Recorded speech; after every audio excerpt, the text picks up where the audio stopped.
जय श्री राम। 2 दिन पूर्व एक जिहादी मानसिकता की घटना आपके सम्मुख रखना चाहता हूं। हमारे एक मित्र है, उनका स्वतंत्र व्यवसाय है, कपड़े का कारोबार करते हैं और हाल ही में उन्होंने अपना ऑफिस वसई में लेकर गए। वहां पर कपड़े के जो बंडल्स रहते हैं वो उठाने के लिए कुछ मजदूर वहां पर आते थे। एक दिन क्या हुआ, वो बंडल उठाने से एक मजदूर ने इनकार कर दिया। तो ये भाई साहब ने उस मजदूर के मालिक को पूछा, भाई साहब आपका मजदूर हमारे बंडल उठाने के लिए आया नहीं, क्या बात है? तो मालिक ने कहा कि वो मजदूर कहता है कि मैं इनके बंडल नहीं उठाऊंगा क्योंकि ये विश्व हिंदू परिषद का काम करते हैं, यानी हम जिनको काफिर समझते हैं उन काफिरों के ये सरदार है, इसलिए मैं इनके कपड़े के बंडल नहीं उठाऊंगा।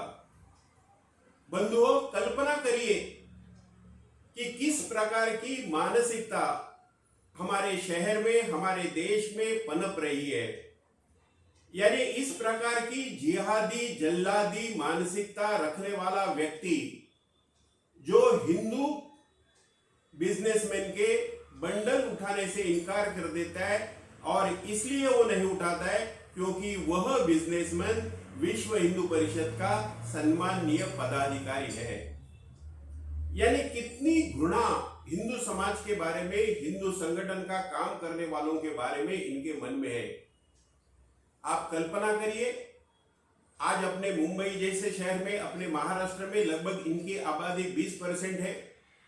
अगर आने वाले 10 साल में अगर ये आबादी और 5% बढ़ती है तो हमारा कारोबार करना, हमारा बिजनेस करना, हमारे शहर में घूमना हमारे लिए मुश्किल हो जाएगा। और आज इस प्रकार की मानसिकता को बल कौन देता है? इस मानसिकता को बल देने वाले इंडी आघाड़ी के, इंडी गठबंधन के जो लोग हैं, जो नेता है, अब इस चुनाव में और भी इनको बल देंगे। जब से लोकसभा के चुनाव और उसके नतीजे डिक्लेयर हुए, इनकी ताकत, इन जल्लादों की मानसिकता उफान पर है। और इसलिए भाइयों, मेरा आप सबसे निवेदन है, इस संकट को पहचानो और आने वाले चुनाव में अगर हिंदू समाज को जीवित रखना है, हिंदू समाज को सुरक्षित रखना है, तो नौकरी का विचार मत करिए, अन्य सुविधाओं का विचार मत करिए, अपने अस्तित्व का विचार करिए। अगर हिंदू सुरक्षित रहेगा तो हमारे अनएम्प्लॉयमेंट के प्रॉब्लम हम सॉल्व कर सकते हैं। अगर हिंदू जीवित रहेगा तो हमें और कोई सुविधा मिलेगी। लेकिन हम सुविधा के चक्कर में जाति, पंथ, भाषा के आधार पर अगर बढ़ गए तो जो कश्मीर में हुआ, जो बांग्लादेश में हुआ, वह अपने महाराष्ट्र में कभी भी हो सकता है। ये जो मैंने घटना बताई वह इसका एक नमूना, टिप ऑफ द आइसबर्ग है।